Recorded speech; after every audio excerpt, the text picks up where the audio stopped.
Every year, we try to choose a topical subject for the annual debate, which is a highlight of the festival calendar. This year, there's been no exception. With a Conservative victory in the general election, it opened the way for a referendum on the future of Britain in Europe, a subject that tears a hole through the political establishment. People clearly have an appetite for this debate, as our ticket sales proved. All 1,500 tickets for this event sold out almost immediately. The polls show the country pretty evenly divided, with issues of migration and the economy playing a central role. We should also not forget Scotland, which has said it would hold another referendum if Great Britain and Northern Ireland voted to get out. That, in turn, could mean the breakup of the United Kingdom and as a consequence of what is now known as Brexit. As the world coalesces into giant trading blocs, this is clearly a seminal moment for Britain in the 21st century. So without further ado, I'll introduce our lineup today. All of them have different views and experiences to bring to this debate. Nick Clegg is known to all of you as the former Deputy Prime Minister and the former leader of the Liberal Democrats. He is well known as a man who feels passionate about Britain's role in Europe, having worked in Brussels both as a journalist and as an MEP. I would commend to you his appearance on YouTube speaking fluent Dutch. He's also pretty nifty in Spanish, French, and German. It can be embarrassing being a polyglot, watching your countrymen flounder on the continent, as I'm sure Nick has seen. Winston Churchill once made a speech in French and wanted to say, "When you look at my past, you'll see it equally divided into two parts." Unfortunately, struggling for just the right word, Churchill said derrière. David Owen, now Lord Owen, has been a doctor, a Labour MP, an EU peace negotiator in the former Yugoslavia, and a co-founder and leader of the Social Democratic Party. He now sits in the House of Lords, where he campaigned against Britain adopting the euro. He has recently written a book called Europe Restructured, in which he argues that David Cameron should be much more ambitious in seeking reform of the EU. Richard Reed is co-founder of the smoothie company Innocent Drinks and has launched a fund called Jam Jar, which backs new entrepreneurs. On the basis of his business experience, he is passionately pro-European and has experienced at first hand the benefits of being part of a single market with trade links across the continent. Minette Batters is the female deputy president of the National Farmers Union. She grew up living and working on a farm and then secured her own tenancy with over 300 cattle, horse livery, and a catering and events business. Finally, Daniel Hannon. Dan has been a Conservative MEP for South East England since 1999 and is Secretary General of the Alliance of European Conservatives and Reformists. He loves Europe, but believes the EU is making member states poorer, less democratic, and less free. And finally, chairing our debate today is the BBC journalist and Times columnist, Justin Webb. Listeners of the Radio 4 Today programme will know that Justin is a skilled presenter who is adept at handling live debates that risk being heated, which may well happen today. Thank you. John, thank you very much.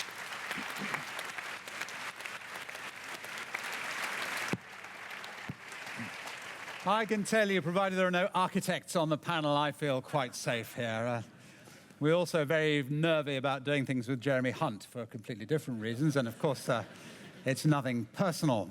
Thanks very much, John. I know the real reason I'm here. I didn't know you really wanted John Humphreys to come, but I was setting up a charity event the other day, a minor thing of my own, and I discovered you've got to book John 6 months in advance if you want him. For Michal Hussain, the new and great star of the Today programme, newsreader, of course, as well. It's a year, I discovered. And for Jim Nocte, who is at every literary festival, I'm sure is somewhere in another tent. gone off mic. I'm back again. You've got to book Jim 18 months ahead of your event to have any hope of getting him. Anyway, so when, John, you rang me this morning and asked me if I was free, I can imagine how delighted I was to find that I was able to attend. So basically, I'm going to take very little part. I'm deliberately not sitting in the middle. It's not a mistake, because this isn't intended to be an adversarial debate in that sense. And it's certainly not a Today-style debate where I do all the talking and and at the end of it we say, I'm afraid it's time for the weather. Though I will say that at 4 o'clock. So without further ado, what I wanted to start by doing, and I've told everyone this, is just get a sense of where they're coming from. No more than that. A couple of minutes or so, or even less if they prefer, and then we'll have a conversation. Then we will really genuinely throw it open. We have people with microphones, so after an hour or so, to give a good sort of 20 minutes of anyone else who wants to take part. So let's just come all the way down and start with you at the end, Dan. You are, I mean, the question is Europe, yes or no? And in many respects, you're Europe, yes, aren't you? Oh, Europe, yes. I mean, I speak French, I speak Spanish, I've lived and worked all over the continent. My problem is with the bureaucracy in Brussels, and my problem is with finding ourselves in the wrong place in a changing world. The year that we joined the European Economic Community, the then 9 members, counting us, accounted for 36% of the world economy. Today, the 28 members account for 17% and falling. And this is a problem for this reason. I don't know whether anybody saw the Chancellor of the Exchequer's trip to China last week. And it was written up as a trade mission, a trade negotiation. But Britain, and even now, after more than 40 years of membership, this is not widely appreciated, Britain cannot sign an independent trade agreement with China or with anyone else. The EU speaks and votes for us in the WTO, as it has since 1973. Now, when we think that China, with all the news about the slowdown, grew at 6.1% this year, is supposed to grow at 6.5% next year, whereas the Eurozone has flatlined for 6 years, I would say that puts us in the wrong place. The EU has suspended its free trade talks with India. But EFTA, the European Free Trade Association, Iceland, Norway, Liechtenstein, and Switzerland, they expect to sign a comprehensive free trade agreement with India this year. Now, which of those arrangements would suit us better? Is there a country in this part of the world that stands to gain more from unrestricted commerce with that rising giant than us? You know, India is English-speaking, at least for business purposes, common law.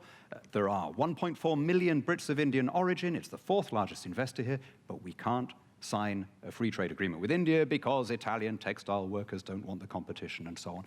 Basically, we are in the wrong place. We don't sit on great natural resources in this damp, green, exquisite island of ours. We have to make our way in the world by what we buy and sell. Our trade with the EU is diminishing virtually by the minute. 20 years from now, it's going to seem bizarre that we were having this argument about whether to merge our political system with the rest of the EU in order to have a say over what might then be just, what, a fifth of our total exports? At what point do we realize that we have to raise our eyes to more distant horizons and rediscover that global vocation that previous generations took for granted?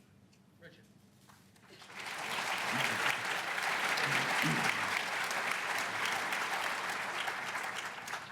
Well, I guess I just wanted to say one thing first that everyone on the panel and in the audience is going to agree with.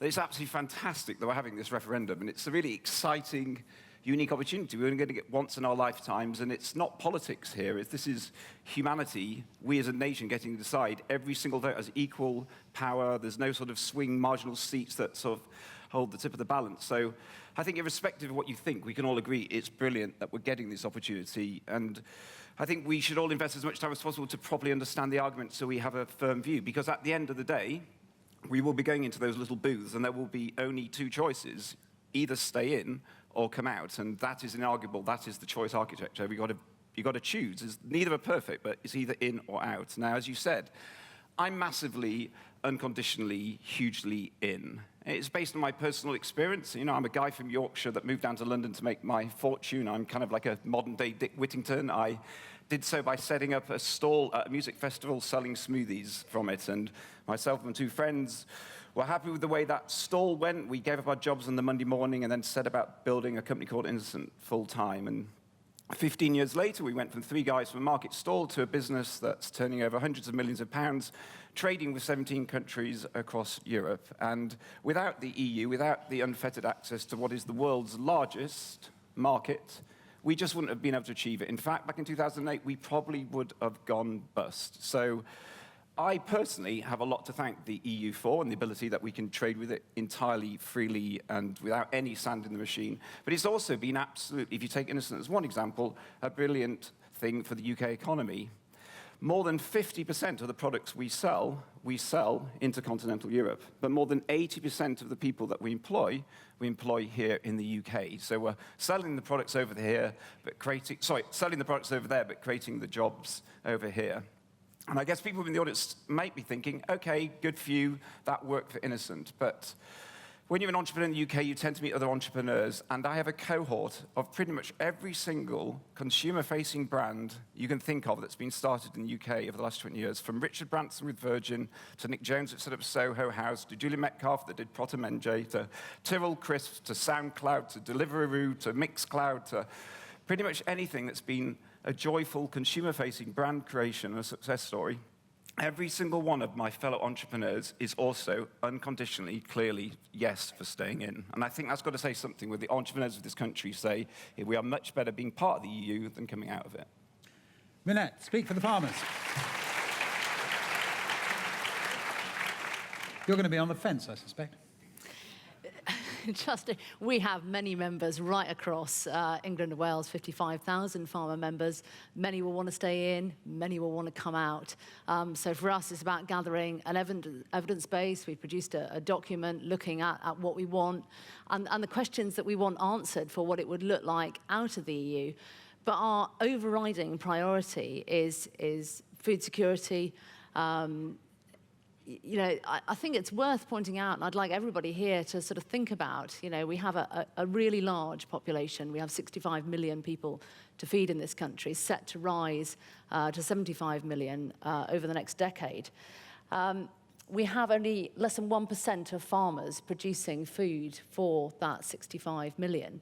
So I think being an island nation, having really sound, strong food policies, knowing what it's going to be like. Remember, no member state has ever left the EU. We don't know what it looks like. But the priority for us is making sure that our farmers are not disadvantaged and that food is really a priority in this discussion. Nick Clegg. So I mean, we're obviously at the foothills of this debate, and all of us here, we're all going to be bombarded and bamboozled and no doubt somewhat bewildered by a sort of tsunami wave of claims and counterclaims and statistics and counter-statistics between now and the referendum. So I think at this stage, I would suggest that it's worth just sort of looking at some of the fundamentals. First one I would point out is that the world has changed utterly. It is unrecognizable to the days where Great Britain was able to shape its own destiny on its own terms without having to rely on cooperation with other countries. One of the realities of power and of governance in a globalized age is that you simply cannot, we certainly can't in the United Kingdom, provide the safe streets, safe from cross-border crime, the clean water and clean air from the pressures of climate change, the investment into our factories, the export opportunities to our near neighbors in Europe. We can't stand tall in the world unless we stand tall in Brussels, Berlin, and Paris, other than by working with other countries. So that the simple idea that you get more done for us, it's not altruism, for us, by working with others, I think is a very important principle in the modern age. Secondly, and related to that, our economy has become, the very fabric of our economy, has become inextricably tied up with the sort of heft of the European economy. About half of what we produce and export goes, to the rest of the European Union. About £26 billion of investment comes from Europe into the United Kingdom. The CBI estimates around 3 million people's jobs are in one way or another dependent on our position within what is the world's, it might be flawed, but it is nonetheless the world's largest borderless marketplace. Why on earth would we jeopardize all of that just as the country is recovering from this near heart attack that we experienced back in 2008? I really, it escapes me. And third and finally, and John Witherow hinted at this, my own view is that if we do come out of the European Union, it'll have a bigger transformative effect on who we are, who the United Kingdom, Britain, than I think many people might appreciate right now. First and most obviously, because we'll not only pull out of one union, the European Union, we'll almost certainly lose our own union of the United Kingdom as Scotland then leaves what remains of the United Kingdom. But then what? Then particularly for those of us in England, we end up, I think, the risk at least, is we end up drifting somewhat friendlessly somewhere in the mid-Atlantic, less relevant to world affairs, less open in many ways to the world as well. And that's certainly not a fate that I would like to see for our great Britain. Thank you very much.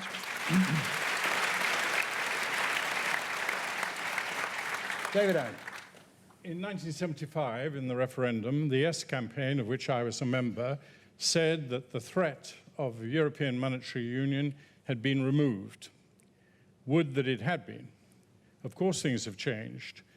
We have now a Eurozone, which is obviously flawed. Even the present government has had to say that the only way that the Eurozone can be improved and hopefully its problems solved is by having that fundamental change of moving towards greater integration, having a fiscal transfer union, voting almost all the time by qualified majority vote, and having a block vote. I think that is correct, but if you do that, you're on an escalator towards a federal Europe unless the British government changes its position and goes for a fundamental restructuring of Europe. That means a Eurozone, which must have those freedoms, and Britain must be ready to give it. But on the other hand, there has to be a non-Eurozone, recognized as such, with protections against block votes, able to not be an integrated Europe, able to have opt-outs, and able to control its own borders and its own future. Still within the single market, which is an important advance and has, as has been said by a number of people, produced considerable successes. The only way to do that is to recognize that we do have a single market which is not just the 28 European Union countries, it is actually 31. It has Norway, it has Iceland, and has little Liechtenstein. But these countries are not freestanding members. They have no votes. They need votes, and we need to encourage other European countries, not within either the European Union or the EEA, as it's called, the economic area, to be able to come in, to be able to vote. And in that voting context, then there has to be a reserve, if you like, for the non-EU countries that they can block the Eurozone if it's taking actions which threaten them within the single market. Now, that sort of fundamental restructuring, not impossible to achieve. The economic area is a viable entity. It ought to expand. But for countries coming in, like, for example, Turkey and some other countries, there should not be free movement of labor. That is not an essential for a single market. It is essential for the Eurozone. And that opens up a new Europe. It's not, as I say, immensely complicated because the separation of the treaties has already been achieved. If we were to do that, then I could see Europe with a future. I'm a lifelong European. I've supported it, voted for it at every stage. But at the moment, this status is not capable of going on as it is. And if we are not faced with a serious restructuring of Europe, then we will have very little option, in my view, other than to vote to leave. David, thank you very much. Can we delve a little deeper into this trade business, first of all? You hear this endlessly discussed on the Today programme. We never get anywhere. And at the end of all of our remarks about them, Dan Hannon usually issues a formal complaint to the BBC because of something, often, I'm sure, quite rightly. But when it comes to trade, can you convince Richard, Dan, that he will be able to sell his smoothies and future entrepreneurs will be able to sell their stuff to a Europe that we're not members of? Yes, because if you look at the European continent, you see a free trade area that stretches from Iceland and the Faroe Islands through to Turkey. It has some 45 states and territories, of which 28 are members of the EU the others are not. The only European countries that have chosen to exclude themselves from a free movement, tariff-free, free movement of goods and services area are Belarus and Russia.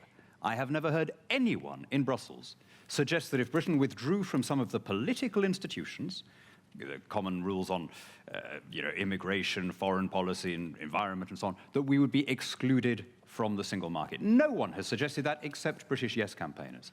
And I'd like, if I may, to disagree with Nick on a few points, if you'll allow me. I mean, Nick used a rather deceptive phrase. He said, around half our exports go to the EU. Well, all right, around, but let's look at what the trend is. I looked this up just this morning while John was inviting you to chair our panel. So this is fresh from the Office of National Statistics as of this morning. In 2006, the EU was taking 64% of UK exports. In 2012, it was taking 44%. Right? Where are we going to be 10 years from now, 20 years from now? Are we still going to be having this debate about having to throw everything into Europe for what by then will be a very small, diminished, dwindled part? Nick says we have to collaborate. Do you know, no one is against that. I have yet to meet anyone who says we shouldn't work with other countries. We can work with other countries globally without needing to invite European commissioners to run our affairs. There is not a single person who believes in some kind of atomized world where no country talks to any other, and indeed we have very good links across the continent. But I think the single biggest, even I'm not even going to get into the 3 million jobs nonsense, which has now been even disowned by the Brussels-funded think tank that first put it out there. The real area where I disagree with Nick was this idea that if we're not in the EU, we will be, in your words, Nick, Little England. We are the 5th largest economy in the world. We are the 4th military power on the planet.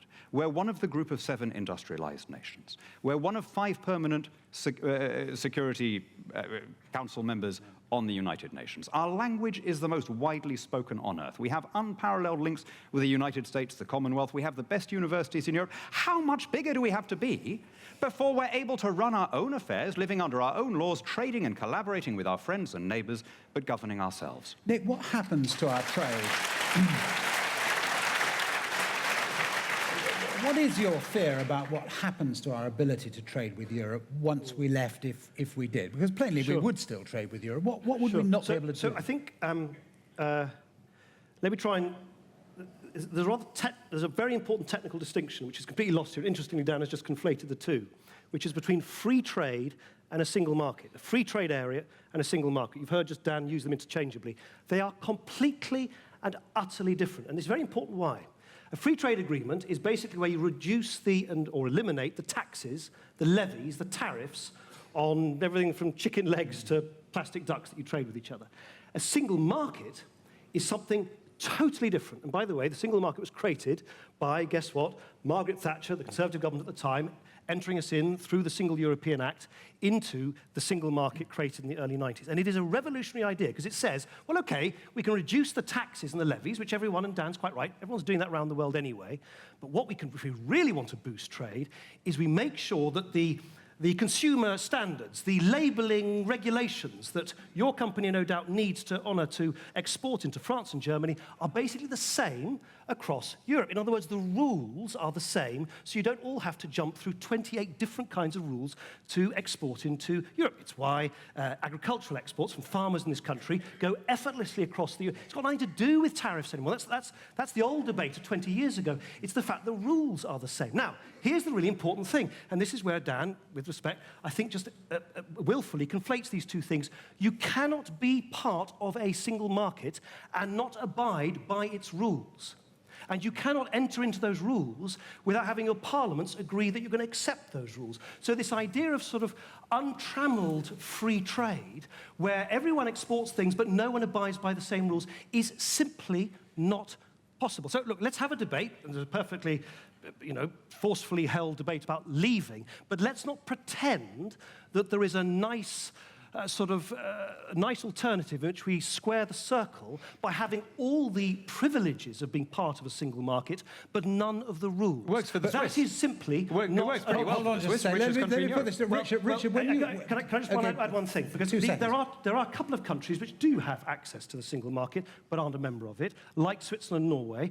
And guess what they call it in Norway? They call it fax democracy. The Prime Minister of Norway has said publicly the last thing we should do is emulate them because they have to abide by all these rules that I alluded to, and they have no say about how they're written. And So why far should from they? gaining sovereignty, they lose sovereignty. So I say let's have the debate about in or out. And what are But the let's not opinion pretend- polls in Norway about membership, Nick? Sorry? What are the opinion polls in Norway about membership? 70.5% of Norwegians prefer this imperfect deal to what we have 17% wanted to go in. So plainly, some miserable existence is possible out there. You know, they're getting by pretty well. There's a wider point as well. I want to put this to Rich and then Minette. That you have to abide by a country's rules when you export to it. We all understand that. But you have to do that around the world, presumably. You know, when you export stuff to countries that are outside the European Union, you have to deal with their rules, their bureaucracy, etc. I mean, you know, when you send one of your products to the United States or to wherever else, you must follow the rules that they have. Is there any difference, in your view, between the sort of rule following that you would have to do with Europe, and you do at the moment, and the sort of rule following that you do to any other country? Yes, totally. I mean, funny if you, excuse me, you asked if Dan could convince me about, you know, it would be just the same without it. And I'm afraid, with due respect, Dan, you haven't, and you struggled to convince me because you haven't done it. The reality is going out and doing business with countries when you have, as Nick says, one code of conduct for all countries, it just makes it simpler. It doesn't fundamentally change things. I'm not ever the guy that's sort of painting this doomsday if we come out. It just introduces a bit of sand into the machine. It just means you spend a bit more time faffing around with individual countries, individual issues and legislations, rather than just being able to go, there is this absolutely massive bunch of consumers that happen to be in different countries, but ultimately we're all the same anyway. We can trade with them as one entity rather than as 17 different ones. The amount of simplicity and efficiency that brings to a business is very powerful. And yes, we've looked at doing business with other countries. We made a choice. We did a big two-year analysis whether we were going to export to America or to the EU, and we chose the EU because it was simpler. America there was just more sand that was going to get into the machine. And just to finish on, and again, it's an anecdotal point about Switzerland, that people hang out and say this is the model to go for. I have a very beautiful, very talented, very hardworking Swiss girlfriend who has just moved from Geneva to London to set up her business because setting it up in Switzerland to do business with the EU was just more faff and had more sort of things were getting in the way. She left her country to come here to this country to set up that business purely because it gave her the unfettered access to the biggest bunch of consumers in the world. And you, of course. Well, I really think it was more about the market. That's a little bit. Look, let's be a little careful about a lot of this stuff. Nick's been on many platforms when the Eurozone was a fashionable policy inside the Liberal Democrats, saying how disastrous it would be if we did not join the Eurozone. And the CBI, business, all argued why we had to go into the Eurozone. We would lose the City of London. Frankfurt would join all these things. They've been shown to be wrong, and they've been shown to be wrong for a simple reason. We're all trading, we're all selling. Germany is as keen to sell their cars into this country, and after what's happened to Volkswagen, even keener. And they will not say no to us offering them the chance of selling on an even, Steven basis of a single market into our country. And this idea that we will not be able to have a single market if we are driven out of it, and we will be driven out of it. It's up to them to renegotiate and restructure Europe because of what they have already done to Europe by coming into this Eurozone, creating this Eurozone. Look at its growth record. Look what happened to Greece. Look what will probably happen to Italy. Look at the unemployment rates. Under 25 since in Spain, 56% unemployment. We have, at this moment, as part of the European Union, a disaster, and it is getting worse. It has to be got better, and it's in our interest to get better because we sell into this market. Why shouldn't, Nick, the single market be extended to Norway, one of our closest friends and allies. What's wrong with all of Europe, the wider Europe, being part of a single market? Why shouldn't we try and encourage Turkey? We're desperate now for Turkey to do more about its borders, to police its borders. We want Turkey, after all, it's an associate. We've promised them actually membership of the European Union. We won't do it because of free movement of labor. That's the real reason why Turkey's not a member. They should certainly be part of a single market, and they should be voting. To say that Norway and Iceland shouldn't be voting seems to me to be a very inadequate view of what Europe is about. All right. We're only talking about part of Europe in the Eurozone. Okay. For farming, I mean, knowing whether we would have access to that European market and knowing what it looks like is absolutely essential. We're the largest producer of lamb, for instance, in the whole of the EU, so wholly reliant on that marketplace, which, of course, at the moment is very easily accessed. And trade agreements across the world. You know, a lot of what we've done actually has been about keeping other products out, and we'll be more open to imports. Certainly in the United States, you know, they still use growth hormones. That was banned, you know, over 20 years ago. So I think it's knowing how that marketplace would work. But for us, that EU has been essential, and we just don't know what it would look like outside. Yeah. Is that, Dan, what's going to decide it in the end? The uncertainty? Well, yes, what Milton Friedman calls the tyranny of the status quo. But I think you can get a fair glimpse of what it's like when you look at other developed Western European countries that are in a free trade-only relationship. Now, I want to go back to this Swiss option. It is perfectly true. Richard is quite right. Swiss companies must meet EU regulations when they sell to the EU, just as they must meet Japanese regulations when they sell to Japan, Indian regulations when they sell to India. They have nonetheless made the calculation that it is better not to have to apply those regulations to their domestic economy, nor to have to apply them to the non-EU part of their exports. And you know what? I can't help noticing that it's working pretty well.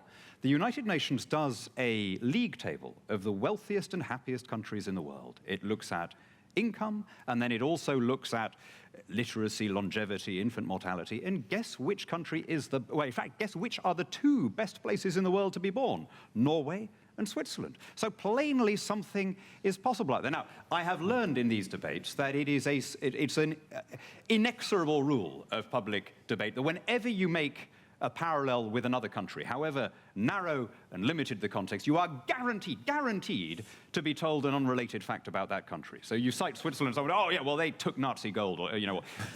All right, if even Norway and Switzerland are too exotic as examples, how about the Channel Islands, okay? They speak English, they have the pound, they have the same head of state as us, they watch the same TV, the same streets. In fact, the only difference between the Channel Islands and the UK politically is the Channel Islands are not in the EU. And you know what? I can't help noticing that they are doing pretty well. So the idea that if 8 million Swiss, if 5 million Norwegians, 330,000 Icelanders, you know, a few thousand Guernseymen and Jerseymen are able, just with a trade relationship with the EU, to give their peoples such a high standard of living, way above ours or the EU average.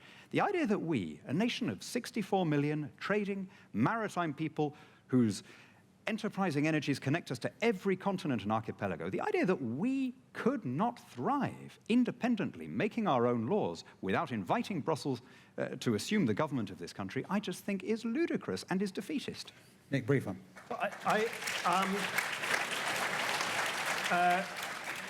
Look, if the measure is which nation is happy, I read some survey the other day saying that people in Mongolia are now apparently the happiest in. I don't think we're going to turn ourselves into Mongolia, yet alone Channel Islands or Norway. Look, the point about Norway, and let me give you some very relevant facts. Norway and Switzerland pay hundreds of millions of pounds of their taxpayers' money to have access to a single market, the rules of which they have to abide by, but over which they've got no control. The Swiss contribution per capita is about 4% of ours. Well, 4%. Do you think that's a good idea? No, hang on, let me just explain. So the point that you are making, the people who want to leave, is that we gain greater control.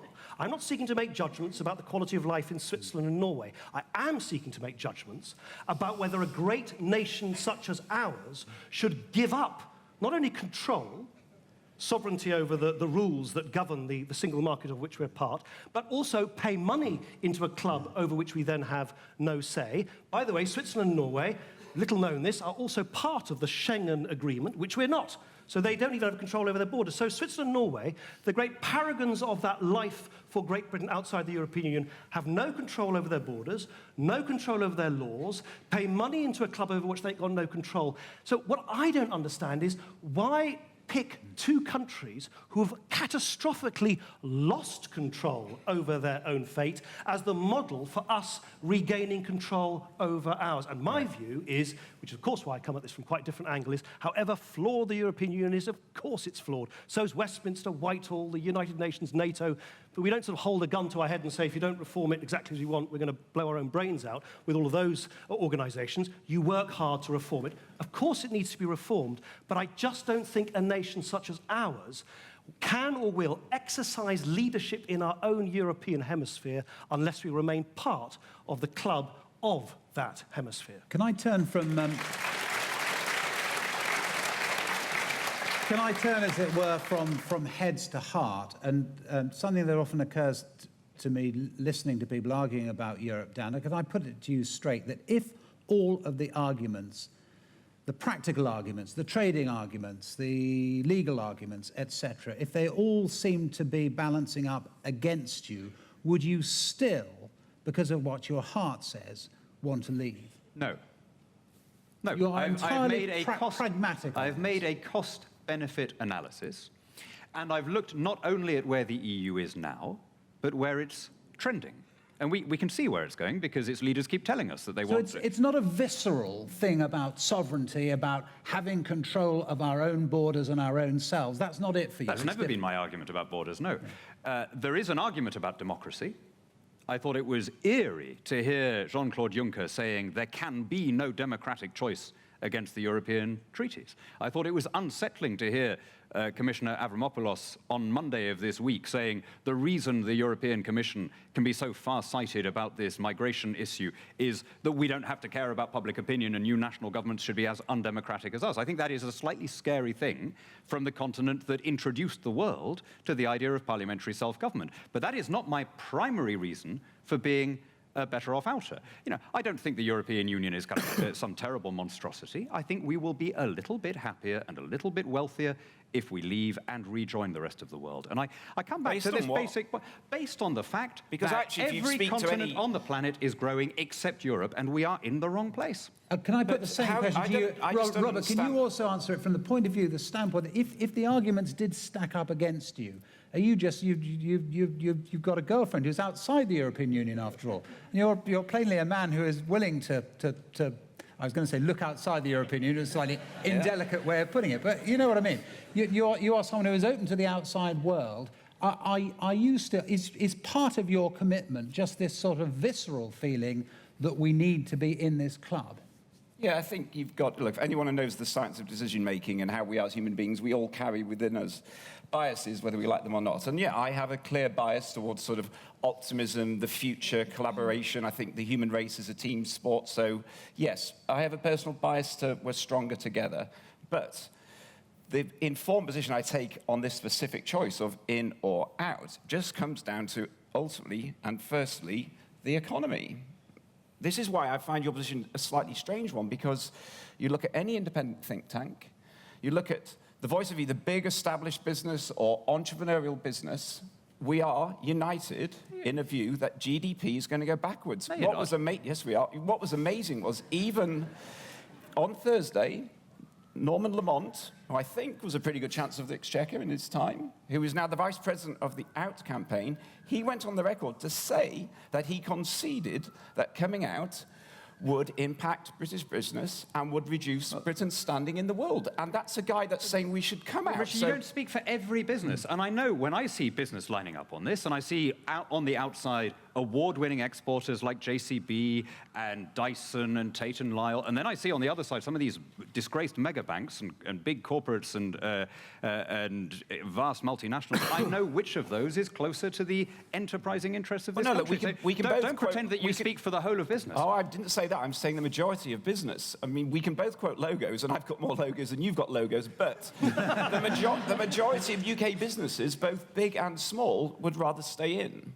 The economic independent think tanks all say GDP will go backwards. All right. There's a bit of a debate whether it's -7 or -2. We can come but they're back to saying the generally it's going to go trading backwards. business, and I'm sure people might want to bring it up, but I want to stick on this business of head and heart, David Owen. I mean, you were Foreign Secretary when you were a young boy, striding around the world representing Britain. Do you, hand on heart, feel that Britain is, as we've heard, and we heard certainly from Nick, best represented around the world by being part of this whole? Or could we hack it? Could we punch above our weight once again out of a club? Well, it depends what are the rules of the club. When I was Foreign Secretary, to simplify it, just let's assume the club, not the reformed club that you want, but the club pretty much as exists at the moment, and frankly will still almost certainly exist in December when we have our negotiations over. Well, the club I was Foreign Secretary with, it was a country of 9 and then 15, and then I watched it very carefully for nearly 3 years in the Balkans, and it has changed. It wants to be, amongst some people, one country, hence open borders and the whole of Schengen. That is breaking up before our very eyes at this moment. It believed that you didn't need to be a country, as we would call it, a self-governing country. I believe that Britain should be European. We are part of Europe. We should be fully committed to it, but not to a country that has to develop to live within a single currency. There have been no single currencies anywhere in the world that have succeeded unless they have become a country. That is what is now facing us. Within the European Union, we are seeing an integrated federal Europe around the single currency. But there are parts of Europe which are not part of that, and we are part of it. And very few of these politicians who are utterly convinced all about Europe will rule out, at one stage, not going into the Eurozone. But what happens to us if we're outside? We're not outside. We stay within Europe, but we stay as independent, self-governing countries. Therefore, we do control our borders. Therefore, in the last analysis on foreign policy, we have the right not to go along with it. We are not going into qualified majority voting on foreign policy, nor, I hope, on defense. There are lots of clubs. NATO's a pretty good club, pretty effective club. It works by consensus. Of course, because it has America there, people have to take account of them because they pay 70% of the bills. This is an interrelated issue, actually, Europe and NATO. America's getting more and more fed up with paying the bills. Europe pretends that it can have a defense force. It creates a defense force out of the commitments it's already made to NATO. It plays cynically around pretending to have a foreign policy. What's Europe done about Ukraine? In many ways, the European Union-Ukrainian agreement was the issue that provoked what has actually happened in Ukraine. It was obvious to everybody that if you went down with the sort of language of that agreement, then you would get into problems with Russia, and we certainly walked into those problems. The idea that this Europe is all singing, all dancing Europe is a success in foreign policy or in defense policy. It couldn't agree on Libya, whether to go in or out. It was divided. It was divided on most of the main foreign policy issues of the last 20 years. And I think that we've got to be very careful. Coordination, cooperation. That was what we went into. It was called political cooperation when I was Foreign Secretary. You tried very hard to reach agreement on foreign policy. And that's a noble objective and ought to be one for Europe. But if you can't, in the last analysis, you remain a freestanding country. In our case, a permanent member of the UN Security Council. Now, I don't see any reason for this defeatism that we've got to go along.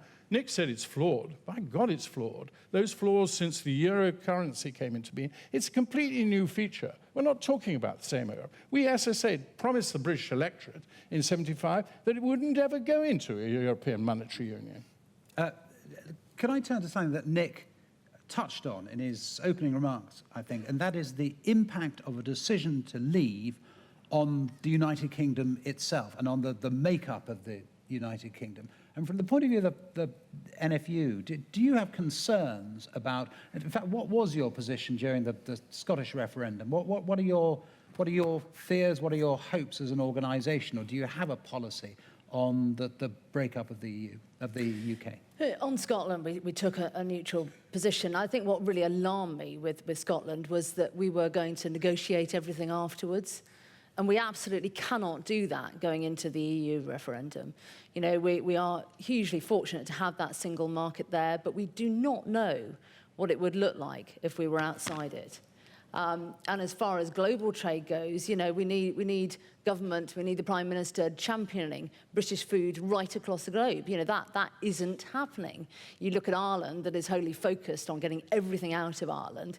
And, you know, Simon Coveney and the Irish Prime Minister, they are all over the globe championing that production. So that is what we would need. And that's a huge concern, because that certainly isn't happening at the moment. And we have advantages in that we have this massive, wonderful home market, but we can also export. And, you know, we are the largest manufacturing sector.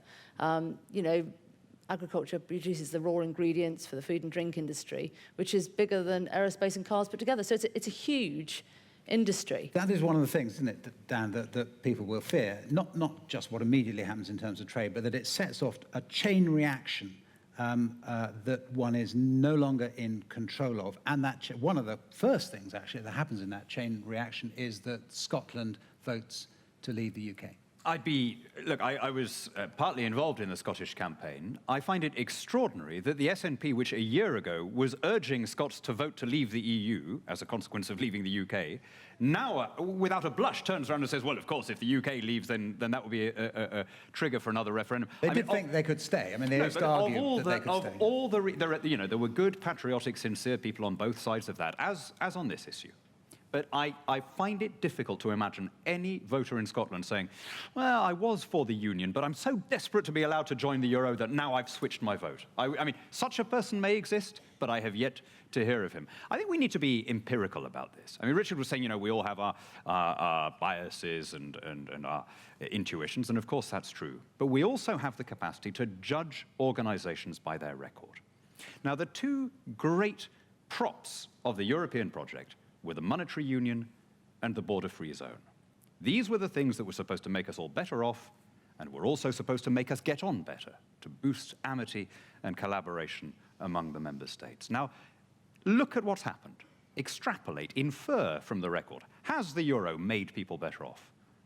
As it has condemned millions across the Mediterranean to poverty and emigration, and millions more in Northern Europe to tax rises? Has the Schengen zone, with all that we now see, made the members, has it soothed or stoked national antagonisms? When we look at that record, are we confident that we should continue to invite the same institutions and the same people to take control of the destiny of this country? I mean, you know, Lord Owen just touched on the defense thing. I found it extraordinary. The other day, Jean-Claude Juncker came out and said, we need a European army, not to use it, you know, but just to show Putin that we're serious. Now, look, I'm no expert on Vladimir Putin's psychology, but I'm guessing that if I were Vladimir Putin, I would be pretty cheered up by the prospect of Jean-Claude Juncker coming along and saying, hey, listen, NATO, don't worry, we'll take this from here, right? I mean, now, is that, you know, what I'm saying is we can see the direction that this is going,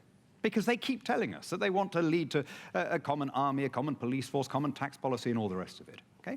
If we vote to stay in, that is not a vote for the status quo. That is getting onto this bus whose direction is very clearly marked on the front of the vehicle. If we want to stay where we are, we get off the bus and we wave it away, we wish it good luck, and we guarantee that we'll always be there cheering them on and as good allies and good friends, but we will not bargain with our democracy. It's such a central point, that, Nick. If we stay on the bus, do we have to go where the bus appears to be going? But look, I mean, Dan and I even remember once, do you remember? You and I had a blazing row about all of this in a aeroplane flying from Strasbourg to Brussels when we were both MEPs together. And you told me then that the federal Europe was going to happen next Tuesday. It didn't happen then. It's not going to happen. These castles on the air. Look, there's been a huge... His point is it has to happen. There is a logic that they are fixed on. There are separate things. David Owen is quite right to say that the imbalances in the Eurozone will lead and are leading to greater integration in the Eurozone. Of course. He's equally right to say that the United Kingdom, Denmark, Sweden, Eurozone members of the European Union need guarantees that their interests are not going to be prejudiced. And of course, and you can do that. Of course you can do that. We've already got a a European Union which is much looser and multifaceted than people think. Some are part of Schengen, some are not. Some are part of the defence union, some are not. Some are part of this measure, some are not. We can do that. It's a much more ingenious Rubik's Cube, if you like, than the straitjacket of federalism that Dan has told me for the last 15 years is going to happen. Has not happened, I doubt will happen. Can I just say two fundamental things? Firstly, I've heard a lot about how we must release ourselves from the shackles of this ghastly bureaucratic monstrosity. By the way, the European Commission is, I think, a third of the size of just the Department for Work and Pensions. But anyway, some monstrosity that is. But anyway, we must do that so that we can really kind of meet our destiny as free traders on the world stage with China and America. If you speak to Chinese politicians or American leaders, and I've had some very senior American leaders say to me, they cannot comprehend, they literally cannot comprehend why Britain is even contemplating forfeiting our leadership role in our hemisphere. They look from Beijing and Washington and they say, we like you precisely because you can kind of lead and shape the debate in your own neck of the woods. Dan says rather disarmingly, we're in the wrong place. I'm sorry, our tectonic plate is here. It is not going to move to another continent or hemisphere. We are condemned by geography and geology to be a European nation, and we can't simply wish it away. Final word I would say, all of this debate and why it's going to become as wonderfully, I hope, as wonderfully animated as it has indeed already this afternoon, has become, is because all of this is happening with the backcloth of a very sharp rise in identity politics, us and them politics, nationalism, and outright populism in Europe and indeed across much of the democratic world, whether it's nationalism in Catalonia, independence movements in Scotland, whether it is Pepe Grillo, the populist comedian in Italy, Wim Wilders, the populist right-winger in the Netherlands, the true Finns, Marine Le Pen, the list goes on. We are witnessing a huge change in politics where people who mobilize the public's understandable grievance about what they feel about the world by blaming it on other people, that is on the rise. I think it would be a catastrophic mistake of huge proportions if we were to actually play into that rise of populism and us and them politics by turning our backs on our own European hemisphere. Right. That's just not what is best and greatest about an open-hearted nation such as ours. Hold those thoughts. Thank you. Let's throw it open. There's someone there already waving, even before there are lights. I can see hands, only just though. We've got microphones, and if you wouldn't mind pausing before the microphone so that the microphone can get to you first. So we've got several people, a cluster of people down here at the front, and someone up there. And well, we've actually got a microphone with someone, so and then we'll bring the microphone down to you. Yeah. My question is really, what do the panel think about the financial impact if we were to come out? And the way I phrase this is, I'm the daughter of a manufacturer, I work as a lawyer, I'm used to using European law, and I can just imagine if I was suddenly told that we were no longer part of the European Union, you know, within the business we'd have to adjust our policies. Obviously it would happen, it would be fine. Obviously we've got national law that I could still rely on in cases, but what would the cost be to the country of having to do all that, to change our national laws so that they were now only national laws, they weren't using the regulations from Europe, to alter a lot of the things that we have in Europe that have been brought in from Europe, which we may not be necessarily aware of? And is that cost going to outweigh the benefits of not having to pay into Europe? Can I go to a non-political person for that, or a non-party political person, Minette? From the point of view of farmers dealing with you, I mean, there obviously would be more work to do. It's as simple as that, initially. Absolutely. I mean, there's so many things. You know, will we be guaranteed our labour? I was with the largest soft fruit producer the other day, reliant on 2,000 people to come and do the harvest.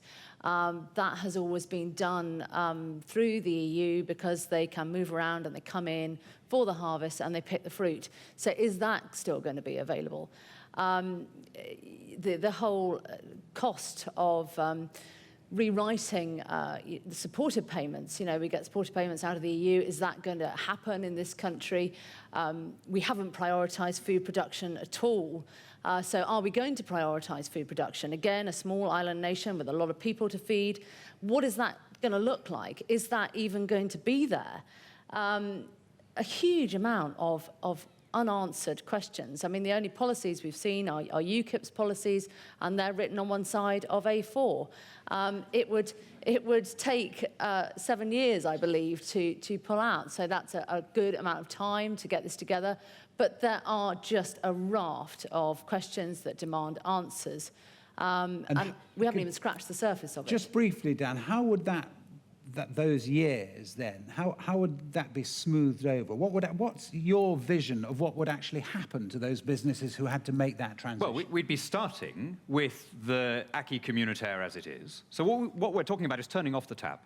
We're talking about no longer having automatically to download every new legal act, however damaging, however restrictive, however expensive. We can then, once we've turned off the tap, decide which bits of the tub we want to bail out and which bits we want to keep. And I come back to saying I think a fairly good model is those countries which are in Western Europe and in the European market but outside it. So Iceland and Switzerland in July of last year signed free trade agreements with China. Obviously, we can't do that. But in most trade arrangements, they go along with the EU. What they have is the capacity to go further when they think the EU is being unduly protectionist. Now, if that suits them, how much more does it suit us as the only European country that sells more outside the EU than to the EU? Can I answer your question in a different way?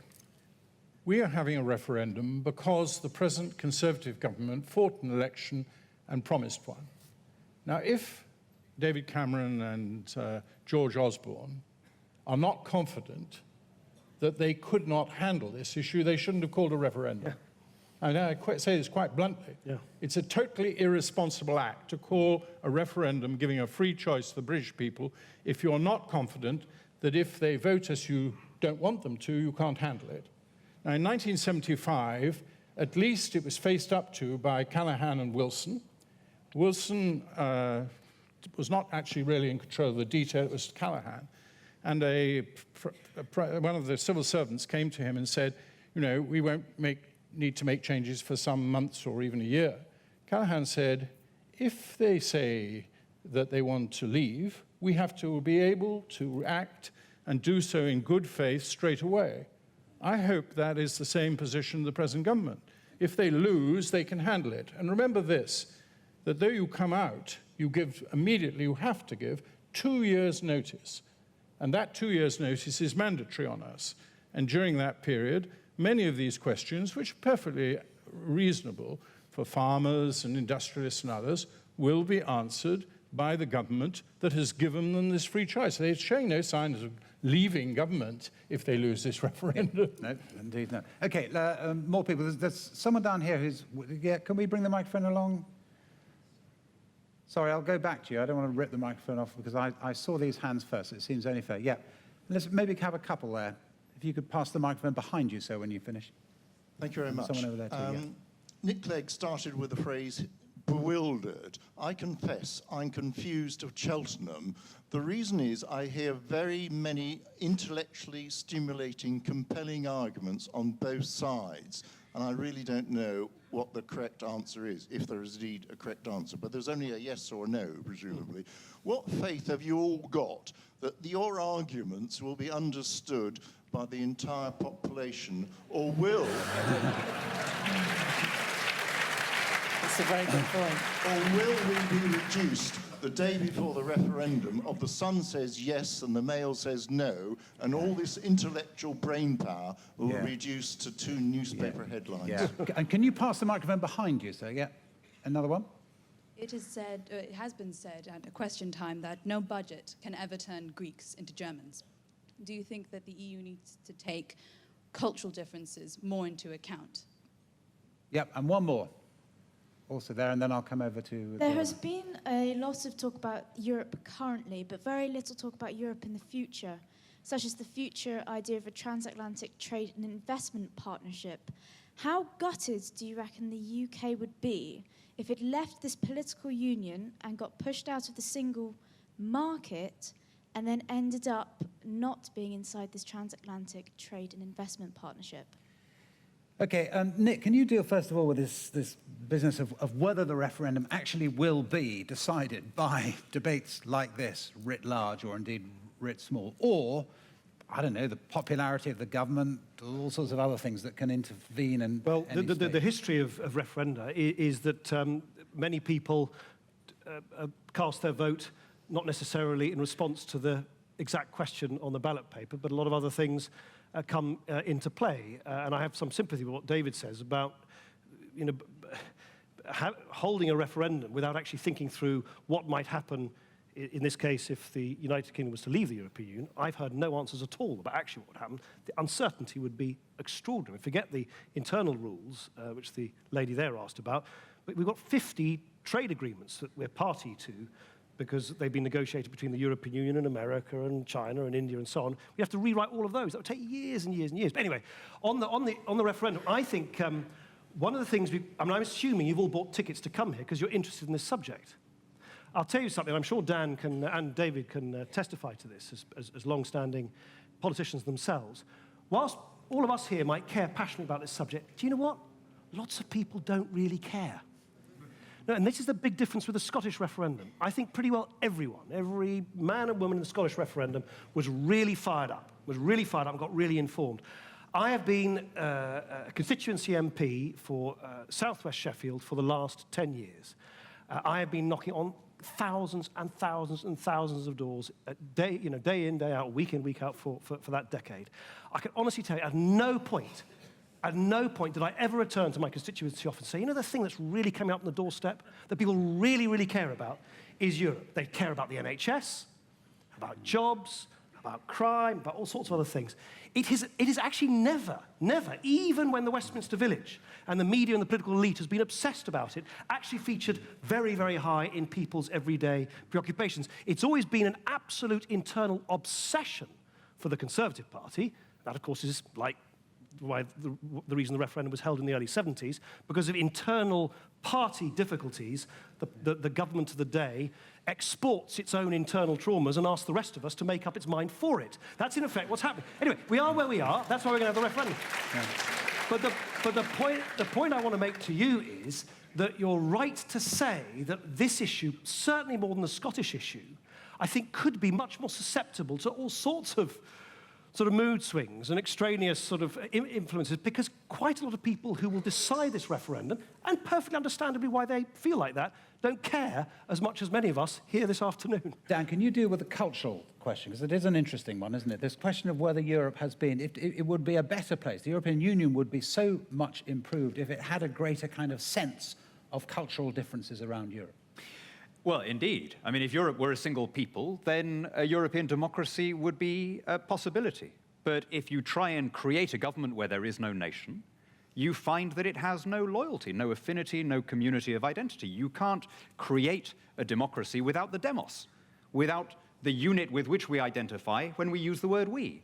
If you take the demos out of a democracy, you're left only with the kratos. With the power of a system that has to compel by law what it can't ask in the name of patriotism. The reality is very few people, if any, feel, except in Brussels, feel European in the same sense that somebody might feel Hungarian or Portuguese or Swedish. But I just want to come back to the point about very the people briefly, care, which I think is really important. Europe, the EU, touches almost every field of domestic life. So if you ask people in the abstract, are you interested in what's happening across the Channel and all the corruption and so on? Of course, that comes fairly low. Right?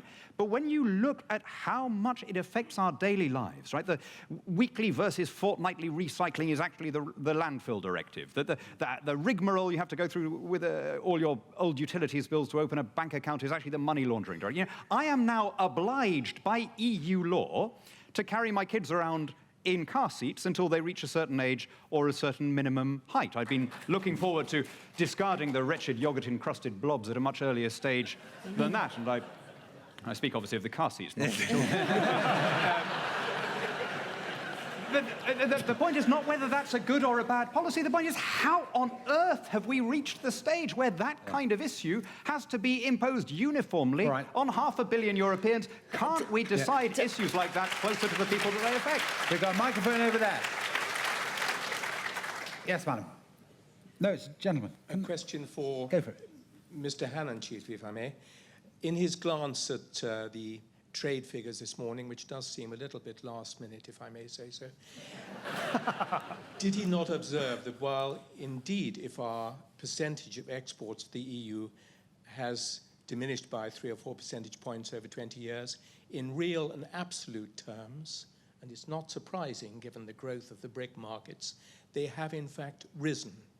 And going along with that, I speak as an exporter of British goods and services, will you not agree that it can only be more difficult to export British goods and services, and that represents therefore our balance of payments deficit, perhaps the biggest economic problem we face at the moment. It can only be more difficult if we were to leave the EU.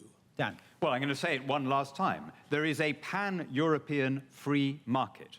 What we're talking about, as Nick says, is losing our minority vote over the setting of common rules. But no one is suggesting that our market access would be impacted one way or the other. So the trade-off is this.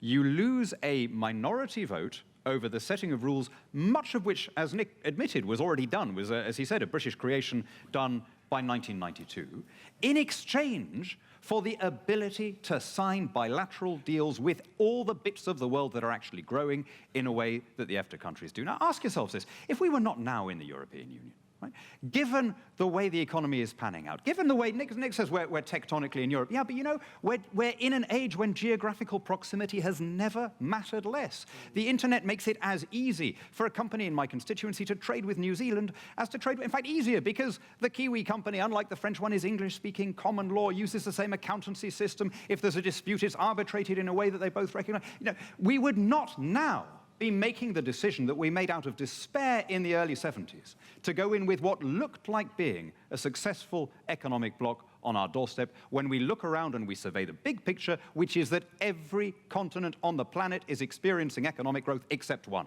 Minette, briefly. But Dan, do you really think that we would have less regulation? You know, we are the gold platers of all regulation. How are we going to manage that?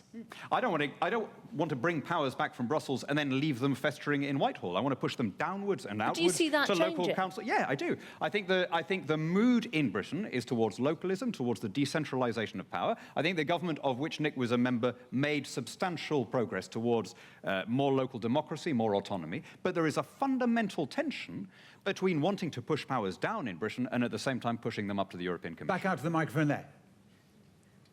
Yep, right. Oh, okay. I was actually pointing behind you, but you've found someone there. Yes, okay. And then we'll come back to the end of the hall, I think. Yes.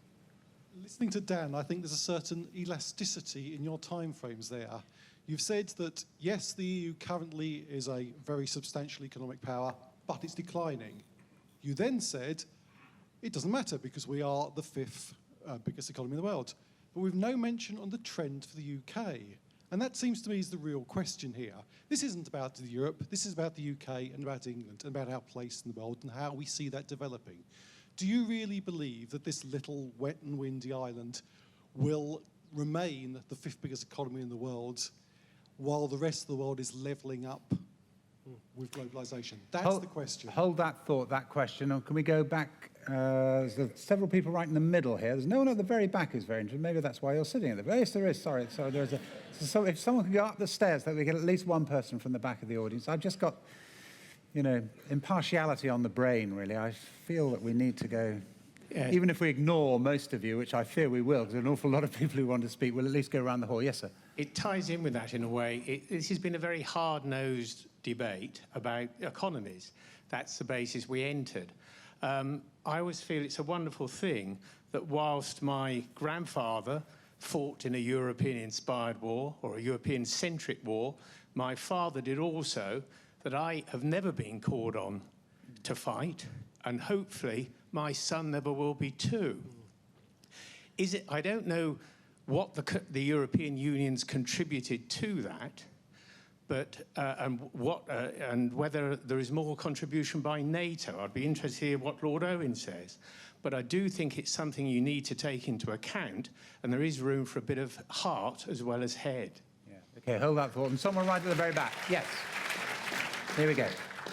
Hi. When the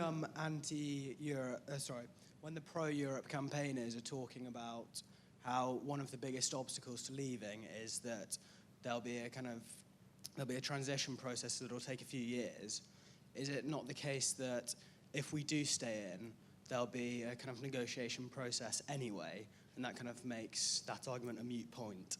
Okay, to our panel, we've got literally a minute and a half, I think, left, and we are going to have to finish on time. Take any of those thoughts, or indeed any other thoughts that you want to finish with. Nick.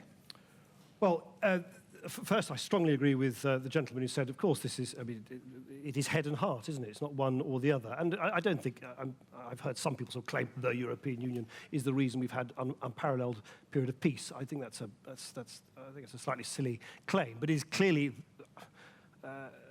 also true that jaw is better than war. And you know, particularly for older generations who are not represented here at all, by the way. You're all such a youthful, vigorous audience. They never are in Cheltenham. And you know, I mean, all of our families have been. I think of my dad's family. My grandmother came from sort of revolution and war-torn Russia. My mother spent her formative early years in a Japanese prison of war camp in Indonesia. All of our families have been marked and scarred one way or another by the blood-soaked European history. And it is an extraordinary achievement that out of that rubble of that conflict, we have created this highly integrated economic area in Europe, and that is all to the good. My final thought is this: a lot of people have talked about trade here in the world more generally. If you are Chinese or Brazilian or Indian or Indonesian or indeed American, if you're one of the big powers outside Europe, and Britain were to come out of the European Union, and Britain were then to say, we now want to tear up the agreements we've had with the European Union to allow British companies to trade with Indonesia, with China, with in India, with America and so on, and we want to negotiate better terms. Just ask yourself, does one seriously think that these hard-headed trade, and in a previous incarnation, well before politics, I worked as a trade negotiator, and these people are absolutely rock hard. Does anyone seriously think that we're going to strike a better deal as a country of 60 million rather than as the world's largest trading bloc of 500 million citizens? Of course not. Of course not. This idea that there is this nirvana out there where everyone will do exactly what we want throughout the whole of the rest of the world by recreating something purely on our terms, I think is a profoundly naive misreading of the hard-headed nature of modern politics. David Owen, is it? Of course not. I think that undoubtedly France and Germany have come closer as a result of the European Common Market and now European Union. And I think that's a positive bonus and a good thing. But I think peace in Europe was actually Marshall Plan, the US Secretary of State and former general, and the existence of NATO, without which I think we would not possibly have seen the end of the Cold War and the Berlin Wall coming down. So we need them both, and under all circumstances we're going to have European cooperation, continued trade in Europe, and good relations. The question is very much more, as you look at all of this, pros and cons, pluses and minuses, and this has been very clearly shown.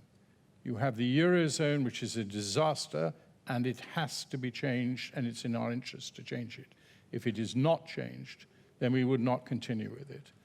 And this whole idea that borders don't matter, that you can have free movements of people and labor, is, I believe, premature at most and very dangerous at the moment. And we are seeing the breakup of that whole idea.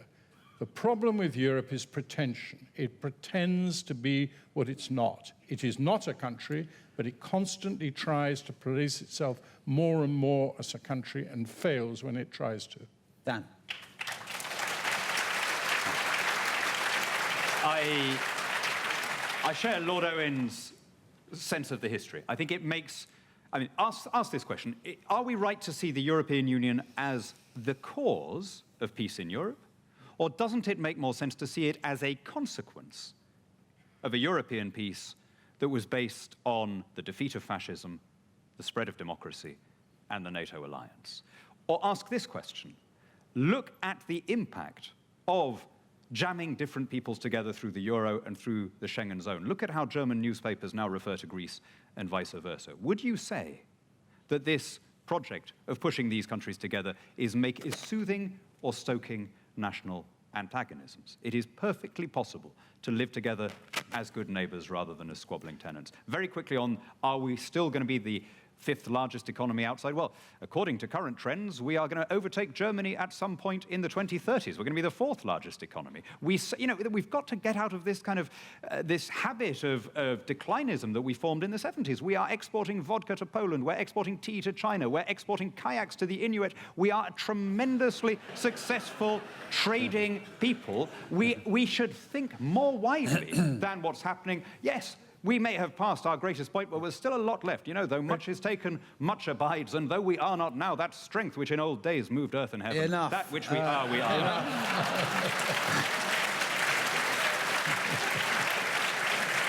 Richard, are you not, finally, in 30 seconds, are you not fired up by that?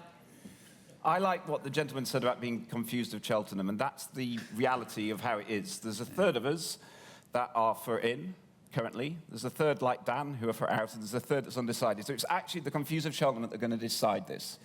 Yeah. Is it going to come down to these newspaper headlines? I don't know. It depends how you make your decisions. I always start with go back to first basics and principles. Firstly, be wary of the eternal risk of thinking that the grass is always greener on the other side. Most often in life, it is better to stick with what you're doing and do a better job rather than just believe that if you suddenly make a massive wholesale change, it'll all be much better. You would have stuck with your job then in the bank or wherever you were, wouldn't you?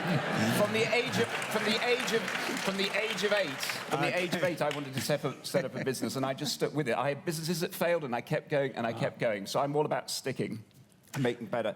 Secondly, look at the way that the world is and the way it's going. Look at the geopolitics. Do you think Putin?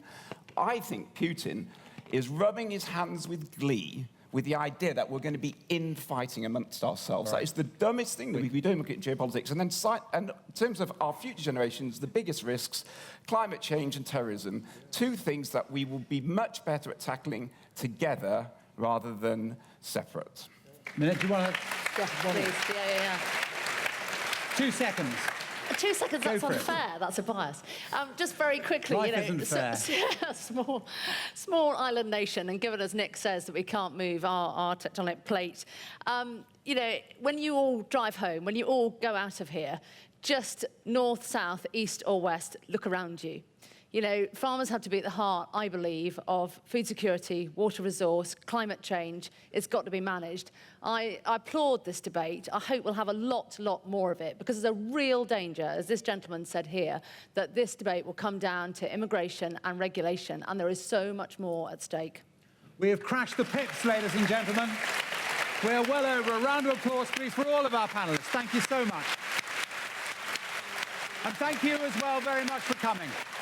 Thank you, Justin. Thank you.